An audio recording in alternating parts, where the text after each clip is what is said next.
First computers used to be the size of an entire room. Then they were built to fit on your desk. The newest design is a portable device that sits on your lap. And today's laptops are made even smaller and more powerful than ever.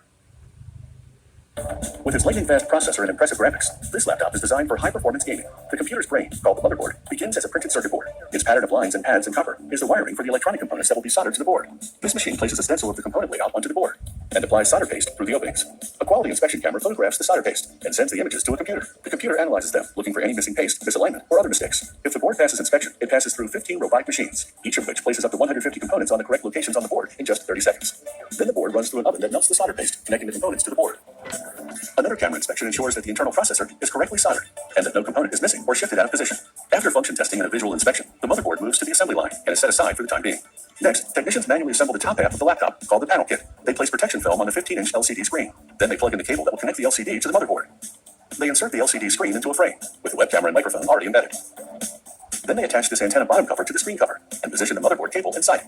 Next, they install the module for the webcam and microphone. They attach 2 hinges, which connect this panel kit to the rest of the laptop. Then they install the Wi-Fi antenna and the antenna bottom cover.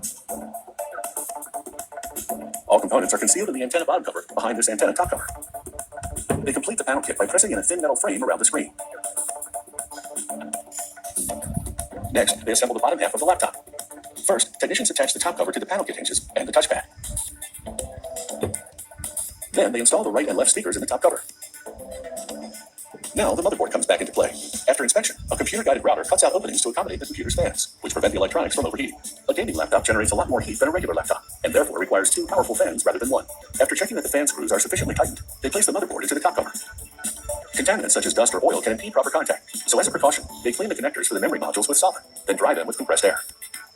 Then they install the memory module, the Wi-Fi and Bluetooth module, and the solid-state disk which stores data. They connect a high-capacity battery to the motherboard. Batteries for gaming laptops are typically larger because the faster processor and dual fans consume more power. The last component is the keyboard, which fits into a rectangular opening in the top cover of the bottom half. A laser etching machine marks the required information underneath. An automated machine tests numerous functions, and a quality control team tests several others, including the virtual reality feature, the LCD and keyboard color displays, and the keys. Not only must the keys function properly, they need to be durable, so enthusiastic gamers won't break them while playing.